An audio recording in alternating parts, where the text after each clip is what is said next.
Welcome. Thank you for being here. My name is Shay Farley. I use she, her pronouns, and I'm the Regional Policy Director here at the Southern Poverty Law Center and our C4 brand right here, SPLC Action Fund.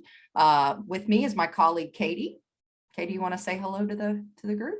Hi, everyone. My name is Katie Glenn. My pronouns are she and her, and I'm a policy associate in Montgomery with the SPLC Action Fund. Glad to be here with you. So I hope you guys have done what Katie and I have done, and that's shake off the last session and gear up towards what comes next. Just to give you a little bit of overview about how the conversation is going to flow today, your input means as much to us as ours back to you. So we want questions to flow. For those of you who haven't used Zoom before, there is a chat. Don't worry about the Q&A feature, because the way we've set up the chat is that you can chat directly to the panelists. So Katie and I will both see your questions. We'll pull from those. Appreciate all of you who submitted questions or topics of interest to you before this, so that we could better, again, respond to the things you're most interested in. For those of you who know SPLC Action Fund's initiatives, we have a pretty wide wingspan. So we wanted to concentrate on the things you care about together. So a little bit of the run of show is we're going to start with a time machine. Katie's going to take us back to what we were planning before session got started. So this time last year in the fall, as we were prepping, then take us into session, highlight a few victories, some coalition partners that were so critical, some community partners, directly impacted folks who assisted in uplifting their voice to fight for their rights, whether it be in voting or LGBTQ spaces. And then we're going to take a look ahead because the best time to do our work is in the off season, and the session starts in January, which will be here before we know it, much to our chagrin, maybe perhaps. So again, just use that Q&A feature I'm sorry, not the Q&A, the chat, to send us a question, and we'll make sure to cover anything. Katie, get us started. So tell us a little story about where your head was in our getting ready for session.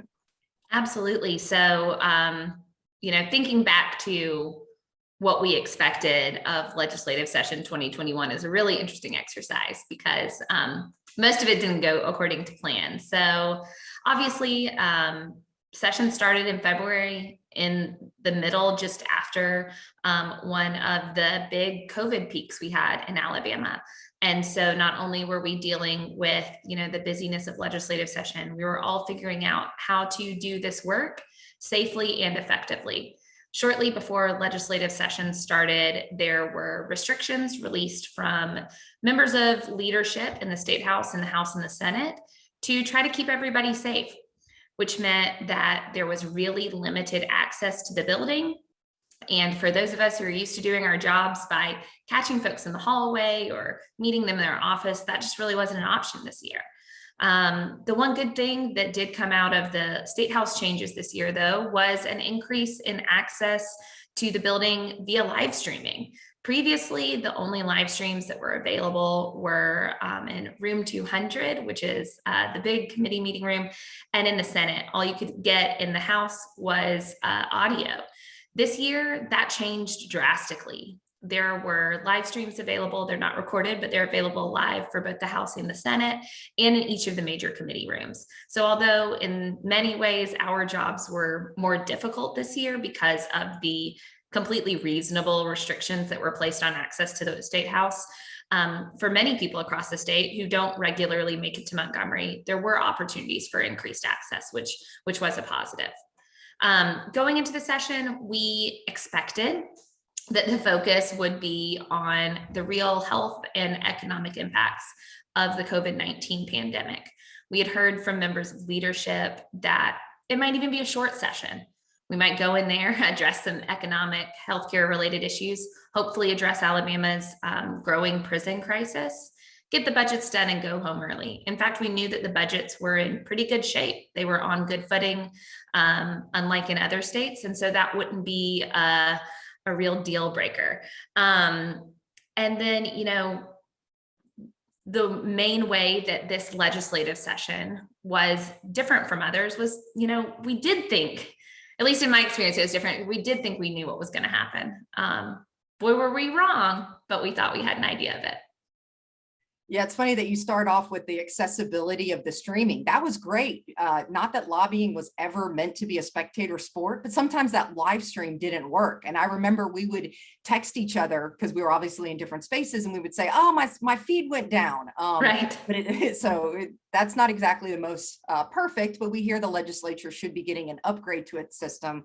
But I would say that was definitely an added bonus because it allowed not just our colleagues at SPLC, some of the lawyers with whom we work, but other coalition partners who don't live in Montgomery.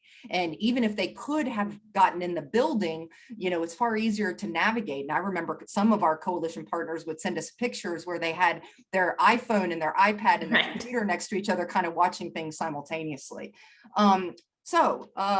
Tell us about tell the participants, because I know the answer. What were some of SPLC Action Fund's priorities going into this session, publicly stated?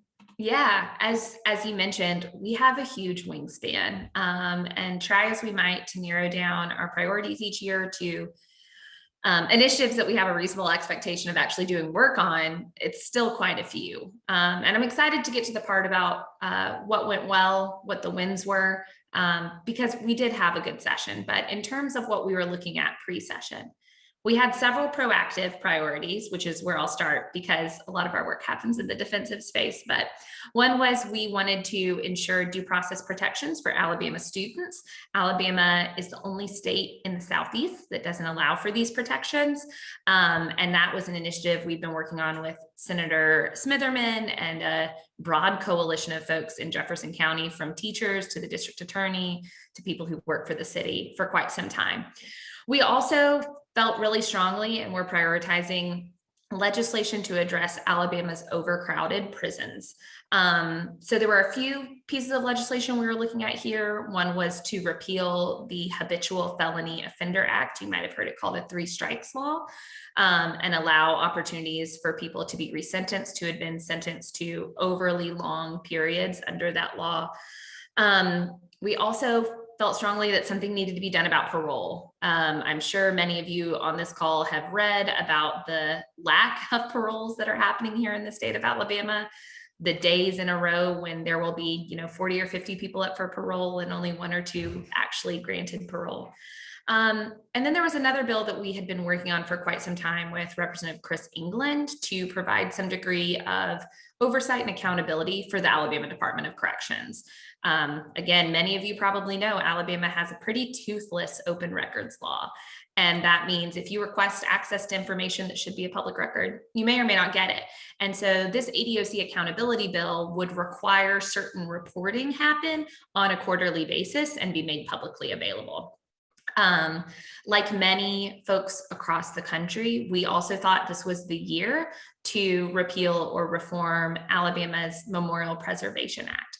That's the bill that in 2017 put in place some pretty serious barriers to local control when it comes to the placement, removal, replacement of monuments, as well as street names, school names, etc. We also wanted to see something done about the Confederate named holidays in Alabama. Monday was Jefferson Davis Day. We also have Robert E. Lee Day that is hypothetically celebrated on the same day as MLK Day each year. And then we have Confederate Memorial Day. Another long-term campaign we'd been working on was civil asset forfeiture. So saying that the state can't seize your money or car or other property just on the suspicion of you having been involved in a crime. Another long-term campaign, that's sort of the theme here, because sometimes it takes several years to get stuff done in Alabama, was to remove the homophobic language in Alabama's sex education laws. This was the 7th session that folks had been working on that, as well as making sure that they were medically accurate with some just general updates. We were working with a coalition of folks on ending driver's license suspensions for non-driving related offenses. And then there was a broad coalition of organizations and of legislators who really wanted to do something on voting access, getting rid of Alabama's excuses for absentee voting, or to create a process for early voting in the state of Alabama that would be inclusive for folks. So those are our proactive priorities going into legislative session. Like I said, it's a really long list. We also knew that we would have some defensive work to do based on what was happening in our other states. Our colleagues in Mississippi and Georgia who had gotten started before us always give us a little bit of a preview. And we thought we saw some major battles coming down the road that we'll talk about in a minute, like attacks on transgender children and on the right to protest. Yeah, I think Governor DeSantis gave us a big clue that anti-protest bill was going to come to a state near you. You know, I want to, for our audience, drop something in the chat for this great article that was written about the 4 women in Montgomery who led the effort to change the school names. And of course, we know that effort is ongoing, but when you mentioned the Memorial Preservation Act and its impact on schools, I thought of America, I thought of Shay that really did the work in building community pressure, and to have that both from, you know, Black women alumnus of these schools to be able to speak, you know, from their personal experience of having attended some of these schools and the importance. And it is that kind of local advocacy that I know you and I are so proud to be, you know, just standing with them, standing behind them, letting them lead. And it inspires more action every day. Now, Montgomery Public Schools needs to do the right thing and go ahead and do what they said they do. But that's for another comment. But I hope folks check that article out. And if you're in Montgomery, please join, because those efforts are ongoing. So I'm going to start, you know, you talked about the excitement of getting to the victories, right? So let's start there. I'm going to start with a quick story of something about how the sausage is made from my example. And that was, you mentioned the civil asset forfeiture work. I don't need to tell anybody here, you know, when it is branded policing for profit by groups like the Institute for Justice, when Institute for Justice is a libertarian policy / litigation arm, just like the Southern Poverty Law Center, obviously. And they come at it, they do scorecards, and Alabama, you know, unsurprisingly on a lot of issues ranks very low, very, you know, scored a D- according to their scorecard on civil asset forfeiture. And we've been, you know, working a little bit, chipping away at it over a last couple of sessions. But this year, so a little insight into how we can do our jobs most effectively. It's not only finding the strange bedfellows, the unusual suspects to partner, right? But it is also about citizen awareness, like public engagement, but really starting to explain what civil asset forfeiture means to the everyday person and what it means for police and district attorneys and other law enforcement entities' budgets, and how it's quote unquote off book money. There isn't a repository that says, hey, this is how much stuff we took from people who haven't been convicted of a crime yet, sold it so that we could fund our own budgets. And so this has been a key issue, but, you know, there were some of our allies, partner Lee McGrath for Institute for Justice spent hours. In fact, one setting alone was a 7-hour Zoom meeting negotiating with the other side. And so when you talk about what issues did we look at going into session and what were we about to walk through for folks about the wins, we need to think about the difficulty it is to pass a bill, right? To change 1 comma, like our sex ed bill, right? That was a success this year to remove the homophobic language that I know you're going to review for us in a minute. We've been working on that campaign for 7 years, and it was to remove 2 lines of the code, right? And so some of the sausage really requires not only negotiating with people that you don't think are on firm footing. Like, to be fair, I do not think that there is any civil liberty interest or individual property interest or government interest that is served by police taking property from someone alleged to have committed a crime pre-trial, pre-conviction, pre-adjudicating by their jury of their peers. But nonetheless, because of the influence, right? We always tell people, don't forget, there are more cops in the House of Representatives or, you know, former district attorneys than any other interest, more than the lawyers in both chambers. So we have to negotiate to get forward progress. And it was only because of those agreements that we were so successful this year. So tell everybody a story that you're most proud of from this session. Yeah, so like Shay mentioned, you know, we had some really exciting and long-term work coming to fruition type successes this year. I think as I think about the bills that we prioritized going in, and that actually ended up passing, all of the ones that we worked on were multi-year campaigns, which I think is sometimes something that folks who don't work as closely with the legislative session have the opportunity to have seen. It seems like you file a bill and you get it past that session, and I wish we were that lucky. I've never had that happen to me. But I think the one that I would say I'm most proud of was the work on Alabama's sex ed law. Previously, not anymore, the statute stated that if sex ed was taught in the state of Alabama, whoever was teaching it in the school had to say that homosexuality was against the law and against the morals of the state. That's not the exact language, but that's a summary, which it is absolutely not against the law, hasn't been for quite some time. However, this was still something that our kids were hearing when they were learning about their personal sexual health in our schools. And it creates a de facto environment of discrimination where if a teacher or a coach or whoever else is allowed to say that or mandated to say that in teaching sex ed, what does it open up the door for in terms of other conversations? What does it encourage other kids to say to each other? So we were really, really proud. I think this bill was first written by one of our friends who used to work at AIDS Alabama, like I said, many years ago. Really proud to finally get it over the finish line. All it did was take out that language, update some language. So it changed AIDS to HIV, and it changed sexually transmitted diseases to add in sexually transmitted infection to be in line with current medical language. And so it was a lot of work on a tiny little bill. But when you bring up issues like sex ed in the Alabama legislature, some people recoil. And so it took a lot of education over the course of several years to get legislators comfortable with that. I would definitely say that's the one that I felt most proud of, that feels like it's going to have a real and immediate impact on education.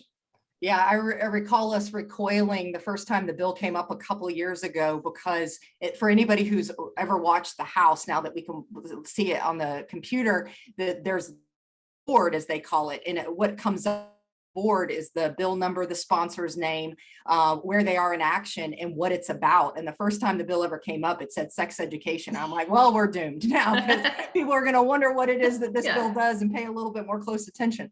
But we have to name drop here, right? We have to talk about all of our coalition partners. I mean, AIDS Alabama, you mentioned, there was Birmingham AIDS Outreach, there was all the LGBTQ groups, there was Hometown Action was at the table, Urge for several years during their lobby days helped us. I mean, countless other, who am I missing, Katie? I know I'm the folks at HRC have been around on this for a long time.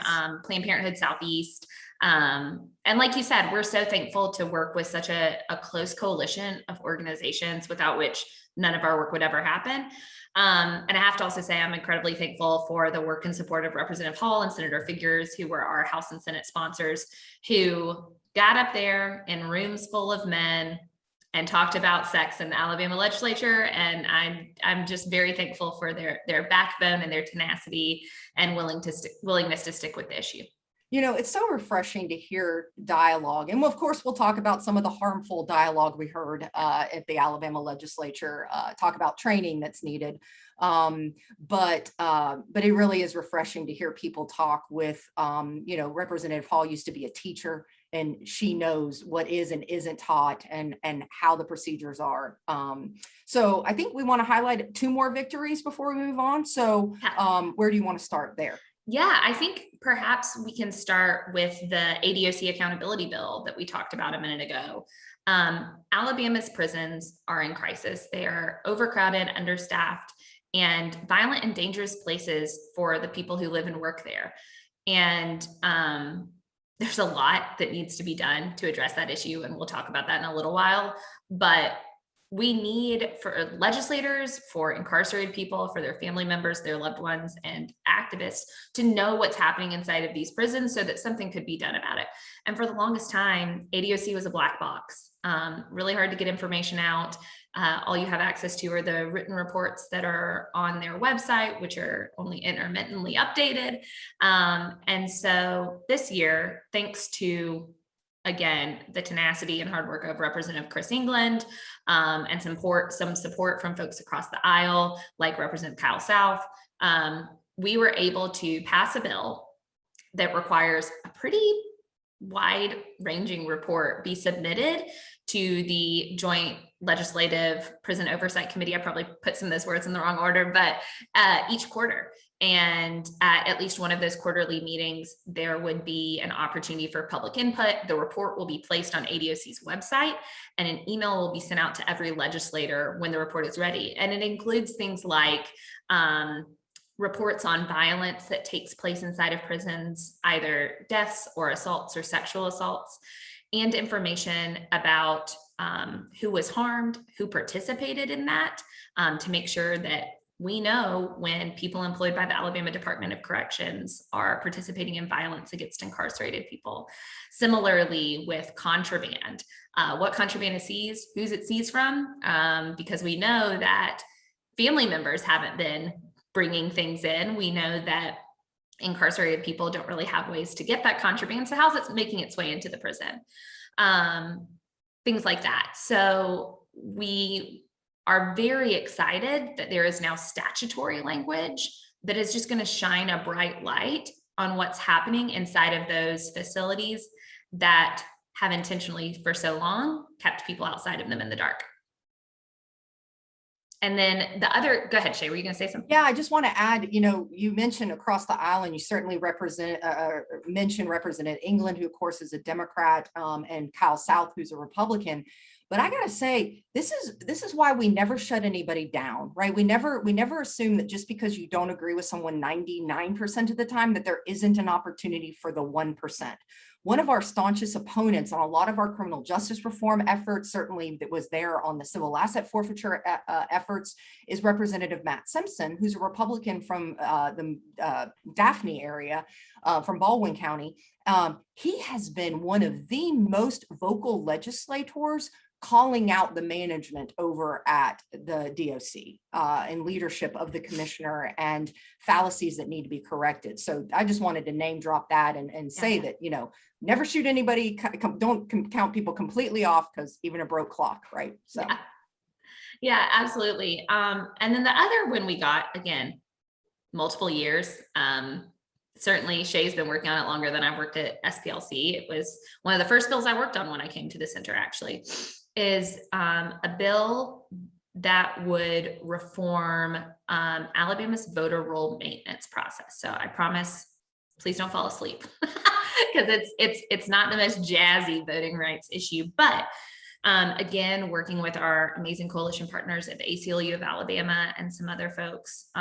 What this process does is it's when you get those little cards in the mail every 4 years, and you want to make sure that they have the right address and that they know where you live so that your voting information can be updated.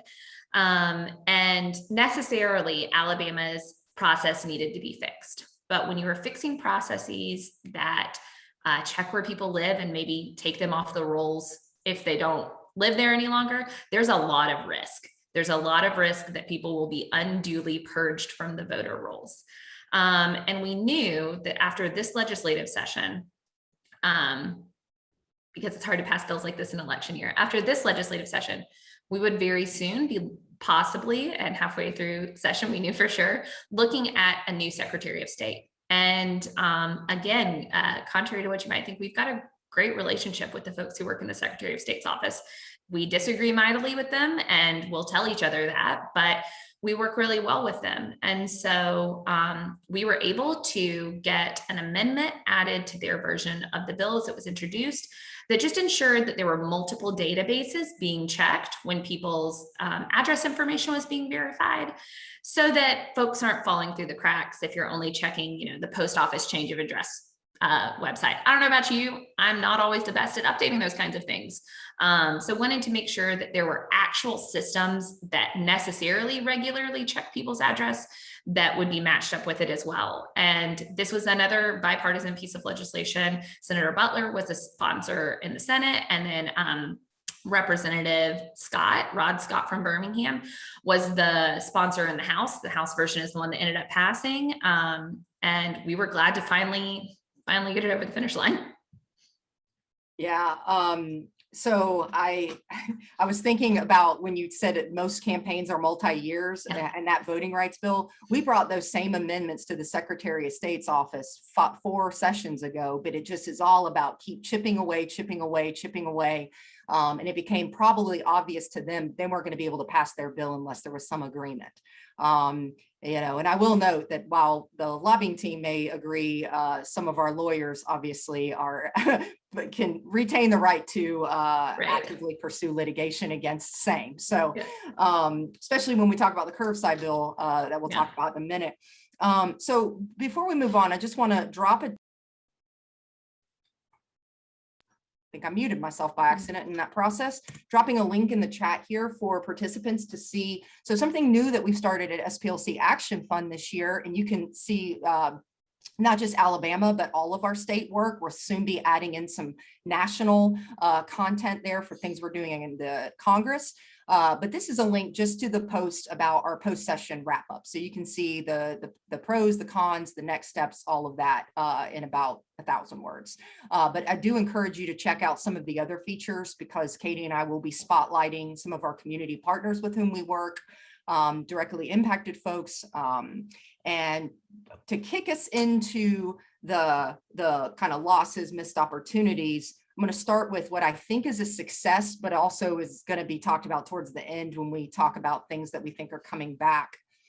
One of the other things I'm really proud of in this space was the turnout of diverse interests to protect the interest of trans kids, not just in the sports, but also in the medical care and access to life-changing, life-saving medical care. And I know you're going to talk about that, but the coalition ranged from treating physicians to counselors and therapists and pharmacists, obviously directly impacted. And probably in my 15-year career, I was most touched this session by Sergeant Fuller's testimony.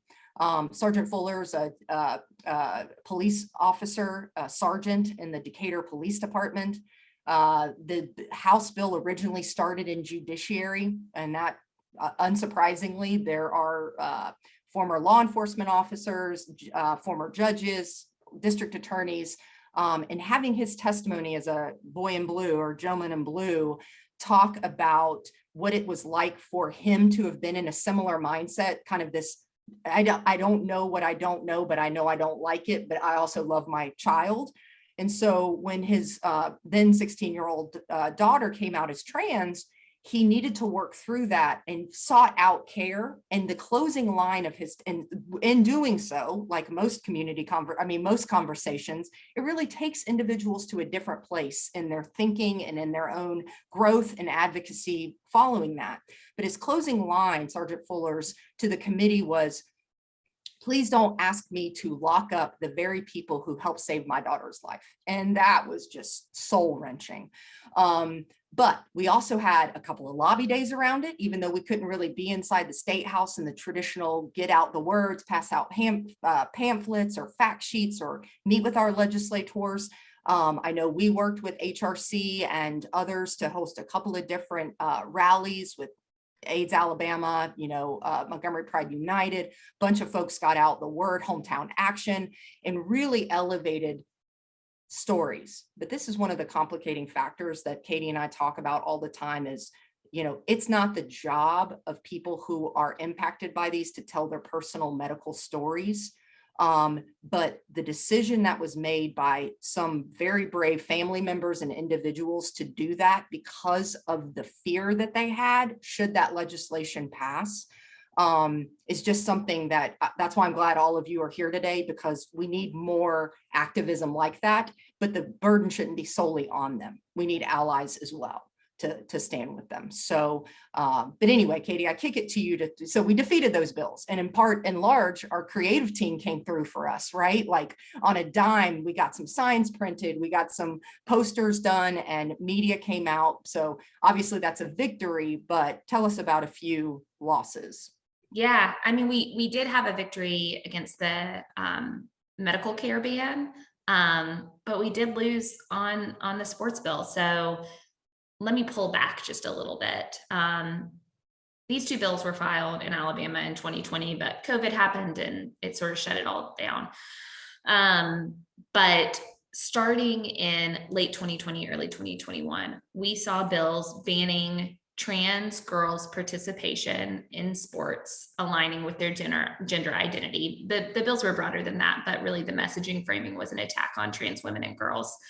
And then also bills banning medical care, gender affirming, evidence-based medical care for trans kids. And it was really scary. And honestly, it was a tough session across the country. We had a lot of losses, a lot of big wins, but a lot of losses. And one of the losses here in Alabama was the passage of a bill banning trans kids' participation in the sport aligning with their gender identity. And I got to tell y'all, one of the most enraging moments I've ever had listening to a committee meeting was a member asked the bill sponsor, Representative Scott Stathagen, how many kids were impacted by this issue? How many trans kids are actually looking to participate in the sports aligning with their gender identity? And he said, I don't really know the exact number, but I don't really care. It doesn't really matter. And I thought, if the lived experiences of these kids don't matter enough to you for you to really work on the truth behind these bills, then clearly it's just a piece of messaging fluff.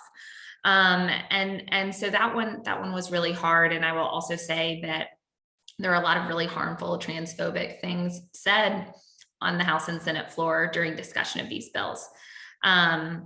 We will get to what's coming back in 2022 and talk about the medical care ban a little bit, but although it didn't end up passing, it was really scary there for a while. We worked really closely, as Shay mentioned, with a coalition of folks from across the state, in all corners of the state, and everyone had to be really on high alert at all times. We were really lucky to work with some amazing trans kids and their families who were willing to share their stories. But I do have to think that the loss there of this session was requiring people to put their full humanity on display in that way and only be heard sometimes. So that was tough. A couple other losses we had were the attempt to, I don't want to call this one a total loss, but the attempt to repeal the Habitual Felony Offender Act. We got that bill out of committee and out of a tough committee. I keep bragging on Representative England, but this was his bill. It was really hard to go up in front of a committee filled with former police officers, former district attorneys, and explain to them why we need to get rid of this tool for overly harsh sentencing. It was a real nail biter. We did our vote counts in advance and didn't know what the outcome was going to be until the vote happened. It was pretty nerve-wracking. It passed out of committee relatively late in session and just never made it to the House floor. But like with any good campaign, any good issue campaign, this was the first year the bill was filed in that format, and it's going to be back. And we're going to chip away at it again next year. And maybe next year we'll get it out of the House, and the next year we'll get it out of the Senate. In the final hours, literally, like I think it was 8 or 9 p.m. on the final day of legislative session, the Senate passed a House bill, to ban curbside voting. Curbside voting wasn't really happening in practice in Alabama. However, the availability of curbside voting really changes the game for people with mobility disabilities, or people who might be blind or low vision, or elderly folks who are unstable going into the building. All it would do, and it's done successfully in places like Texas, a good red state, is allow people an opportunity to vote from their cars or outside the polling place. Hypothetically, again, Alabama should have only ADA accessible polling places, but y'all have done election protection. You've been to these places. It's not the case. I was at a tiny little one-room volunteer fire department in Pike County in November with uneven parking, an uneven barrier into the building, and curbside voting just would have made it more accessible for folks with disabilities, because everyone should be able to vote on election day if that's what they want. The argument against it was, well, can't people just vote absentee? There are so many people who want to go in and exercise their right to vote on election day, and they should be allowed to. And then finally, again, at the end, our bill allowing for due process protections for students failed in committee. And that one was tough. There was some stuff going on behind the scenes between the bill sponsor and the committee chair. The bill sponsor was trying to amend one of the committee chair's most recent and favorite successful legislative efforts. So there was some back and forth there, but it made clear to us that we need to more succinctly communicate to members of that committee why it is that these due process protections are necessary. We talked to students from Pike County, from Montgomery County. We've got an amazing video interviewing a student in Montgomery County who was suspended from school on suspicion of having a gun. He had a cell phone. There was no gun involved. He was placed in jail, in the adult jail here in Montgomery. And then the decision was made by the school board to suspend him while he was in jail. And then they refused to overturn it initially because he was not present for the suspension hearing while he was in jail, because they took him to jail. So, that one was tough. There are a lot of students and parents out there with stories about their kids and their undue long-term suspension or expulsion.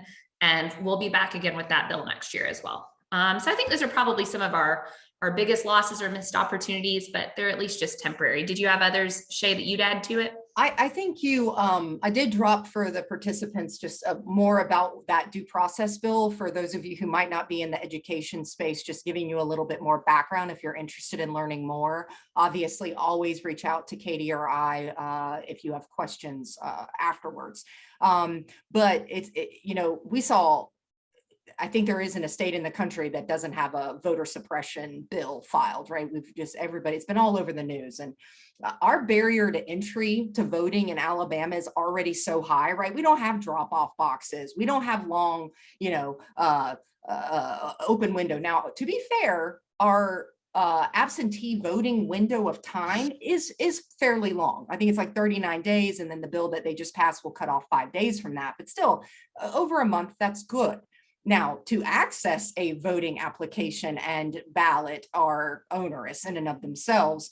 But I never understood about what's so sacred about being inside a building. It's kind of, if the polling book and someone comes out and checks your ID and you sign it and you give them the ballot back, isn't that absentee by another name? Like, isn't it, I'm giving somebody else a ballot to feed through a machine, but whatever. So yeah, I think you covered some of the losses there. And again, folks, if you guys have any questions about a bill we haven't covered or an issue that you want to know about, I think another major loss was the swing and a miss on gaming to expand Medicaid, right? Obviously, we draft behind our coalition partners. Alabama Rise is the lead access player in that space. But that was another loss. I know gaming will come back at some time. We'd all like the governor to do the right thing and issue by executive order expansion measures. So yeah, what are we looking for? What are we expecting back? So you've already noted 2022 is an election year. That means session will start January of 2022. So what are we working on in the next 5.5 months, Katie? Yeah, it's funny. I was telling Shay one day that my first election year session wasn't that bad. I was working at Planned Parenthood. They had passed all the abortion bills they could come up with basically at that point. And we had a pretty easy session. And she was like, well, you just wait until 2022. You're gonna have a different experience. Election years are hard. Legislators like to have red meat issues that they can take on the stump. They often fly through session because legislators cannot fundraise while they're in session. And so they want to get out of there. So the 2018, I think we started, like Shay said, the second Tuesday in January. We adjourned mid-March. Alabama doesn't do 2-month-long sessions, but it was so fast that it's hard to sort of get your bearing, figure out what is viable, and figure out where to attach yourself. But one thing that we expect to come back is the attempt to ban gender affirming medical care for trans kids. Representative Wes Allen, the House sponsor, is running for Secretary of State. So we'll see if he wants to make this his focus of his election year activities. Senator Shay, who's the Senate sponsor, didn't go anywhere. But I do want to talk just really briefly when we're talking about that, about the amazing work that was done by a diverse coalition of folks on this bill this session, and how we hope it's building groundwork for 2022. So as Shay mentioned, not only did we have trans kids, their families, advocates like us, doctors, et cetera, working on this bill, we had some unexpected allies. The Alabama School Counselor Association, School Psychologists Association, School Social Worker Association, and very importantly, the school SRO, well, that's repetitive, the SRO Association, the Alabama SRO Association, all came out in opposition to this bill, along with Alabama, the chapter of the American Academy of Pediatrics, and the American Medical Association. Having a letter from a bunch of SROs to pass around to a legislature full of police officers was really helpful. I will say, we hope that next year we hear more vocal opposition from the business community. We know that there were conversations happening behind the scenes. There was a sign-on national letter in opposition to these types of bills, and some of those national companies are in Alabama. But Alabama is positioning itself as the place to be for business, for Amazon, for Mercedes, for Hyundai, et cetera. And I think it's our collective hope going forward that some of these folks will really, come out and play ball on these issues that would negatively impact their employees and their employees' families. Another amazing. Can I interject real quick? Yeah, go for it. Before we move on, can you tell our participants what SRO means? Oh yes, School Resource Officer. Yeah, we That's use why I said I was being repetitive. Sometimes we get in the flow. So sorry, go ahead and do your. No, that's okay. It's good to spell out acronyms. Another one that we worked really hard on with a large coalition of folks was the bill attempting to criminalize protest. And because of some hard work, it never moved in the Senate. But bills like this were passed in Florida. There was a really watered down version that had very little impact, that was passed in Mississippi, but a bill like it was introduced. It was introduced in Georgia. It was all over the place. What this bill would have done is create broad and expansive definitions for riot and inciting a riot that could really pull up a whole lot of folks into these charges at protests. It also intensified the various consequences for alleged crimes that take place at protests. And though it was pitched by the sponsor, Representative Alan Treadway from Birmingham, as a response to violence that took place over the summer, we knew it to be an attempt to push back on people's First Amendment rights and to scare people away from protest. If you think there's an opportunity for you to get arrested and have to pay not only any of the fees associated with people's medical care if someone's harmed at a protest, but also have to pay all of the actual material costs to, rebuild some window that gets broken by somebody else, why are you going to come to a protest? That's really scary.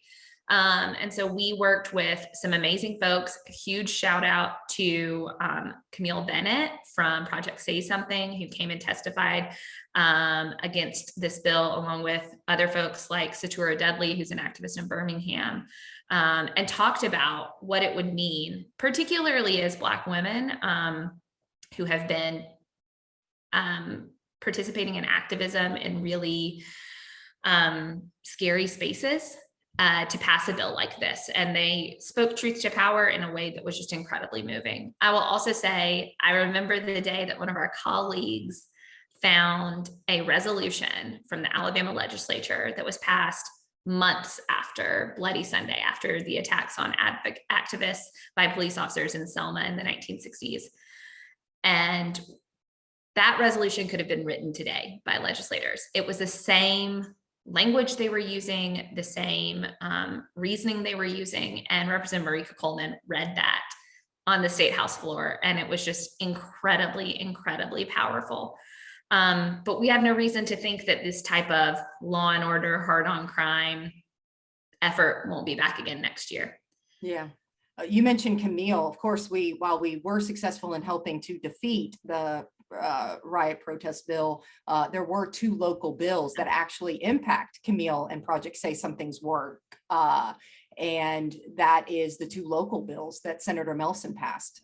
So just want to flag those, that basically these bills would have established, much like we saw with campus free speech 2 years ago, where universities could designate areas for free speech. I think the First Amendment pretty much guarantees that anywhere, government spaces, but nonetheless, that was something similar in this local protest bill, was that city councils, county commissions, et cetera, could designate certain areas of the city for protests, or set fines, or not fines, excuse me, fees necessary to get a permit.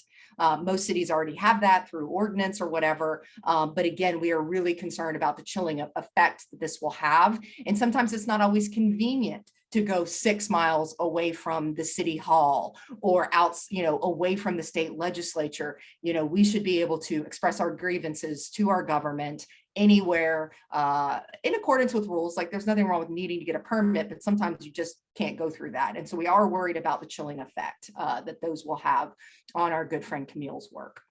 Yeah, absolutely. And I see that Gregory asked in the chat whether or not criminalizing protests would apply to instigating insurrection in the US Capitol. Since this was a state law, obviously it would only deal with things happening in the state, but this is one of the talking points we discussed.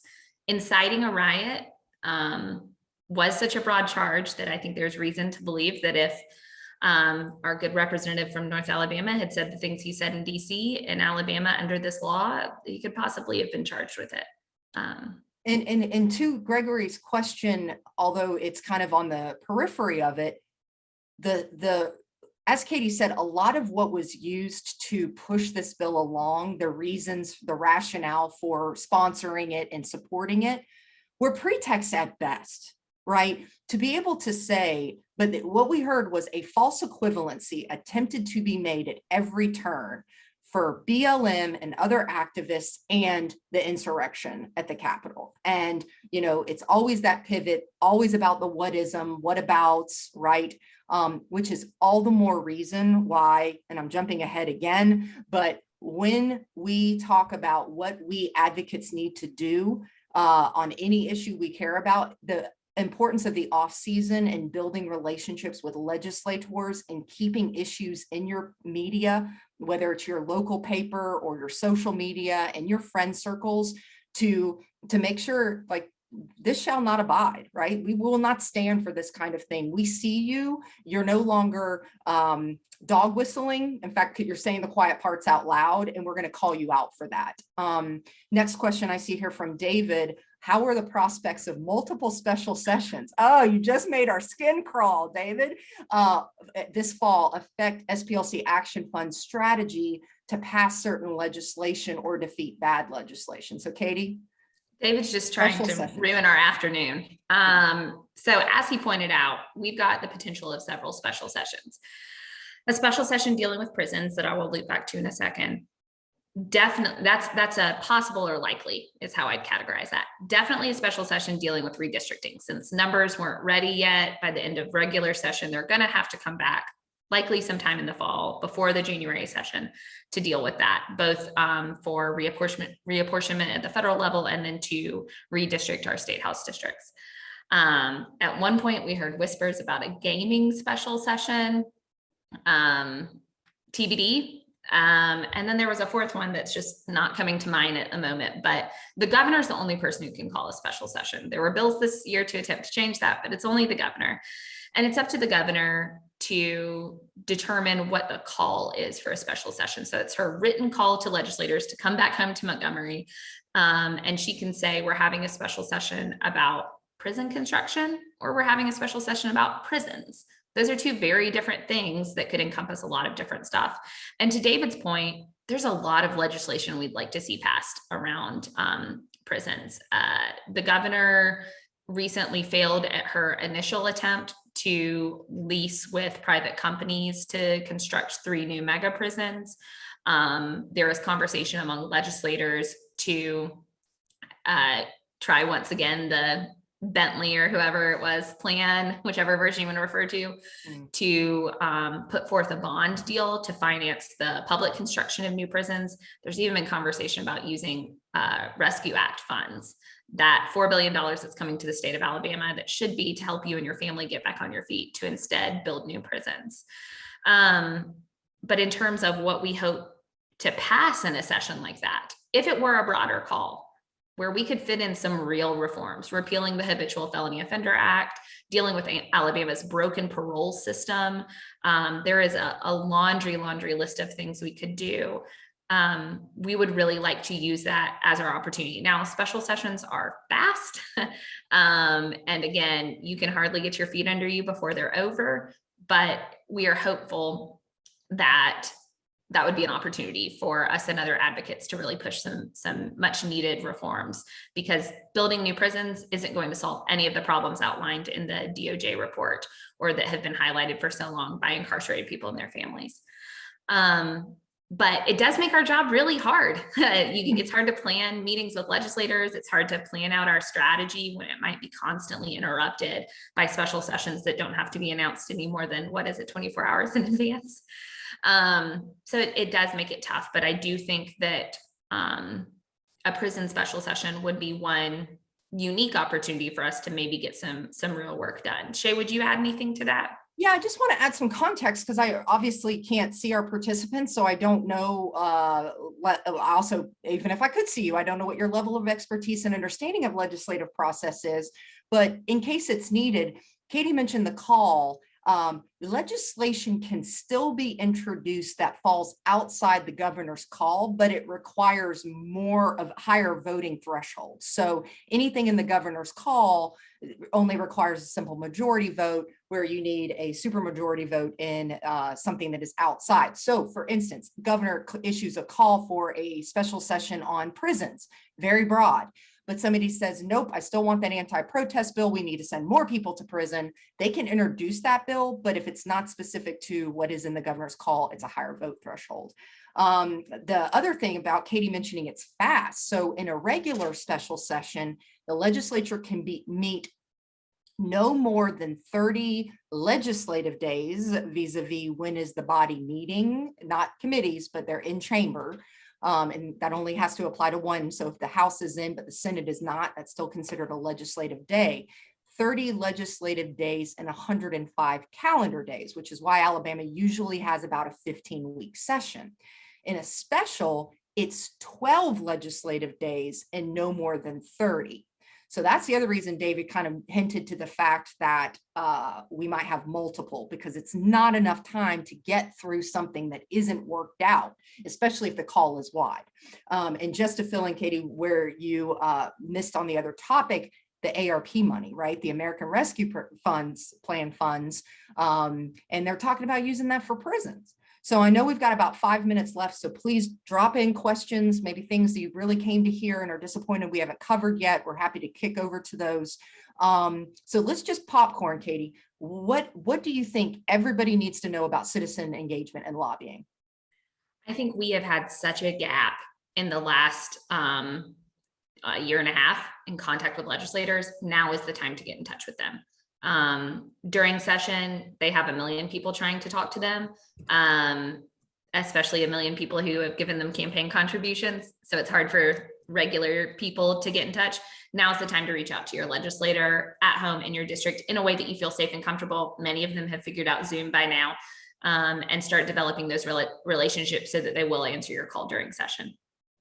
Yeah, I think we always talk about the importance of the off season. And that is, if you can afford to do so, go take them out for a cup of coffee. You don't have to pay, meet them for a cup of coffee, meet them in a park, socially distance, keep yourself safe. But just being, if you go to church with people, we always talk about power mapping, right? You may be best friends with, or go to church or play bridge or tennis with their wife, right? Or their husband, or their mom, right? How do you reach that person that can help make decisions? I am convinced, again, I know we've talked a lot in this space about the trans medical ban, but it really was those human contacts to the legislators that were members of their church, members of their community, constituents they trusted, that probably came out for the first time to that they had a trans member of their family. So last thing I would, my biggest idea is don't let it rest. Like I said, reach out, talk to your friends about the issues you care about, and find a team and kind of establish this network of a phone train, what do you call it when the phone tree? Phone tree. I was saying train. It's a tree, whatever. Sorry, I haven't eaten lunch yet, guys. The other thing is use your media, right? To write op-eds, use your social media. Most legislators are on Facebook, and you can see them on the floor, but with their computer. Well, back when we could be in the gallery, and that they're checking their Twitter and their Facebook. So find them there and start contacting. The last thing is go back to that blog link that I posted. We post there regularly, and make sure you're signed up for our action alerts, because we want to start doing more things like this where it's more conversational. We can have, more people up on the screen when we do these things. So it's, we're not just staring at each other, we can see you. So that's my closing thought. Katie, anything else before we say goodbye? Yeah, the other thing that I would just add is never underestimate the power of your contact with a legislator. If you call Tommy Tuberville's office, I think it's important, don't get me wrong, but a lot of people are going to call Tommy Tuberville's office. If all of you on the phone today emailed or called, the speaker and said, I'm so glad that the trans medical care ban didn't pass. I don't want to see it back next year. It's against Alabama values and it hurts our kids. All 12 of you, that would, or however many are still here, that would really make an impact and be something that he would notice in a different way. So your outreach is always helpful. Great. Well, I have nothing left except to say thank you for being here. Please look out for additional opportunities to engage with Katie and I, and we look forward to you all calling us or emailing us with questions, and we'll see you soon. Thanks, everybody.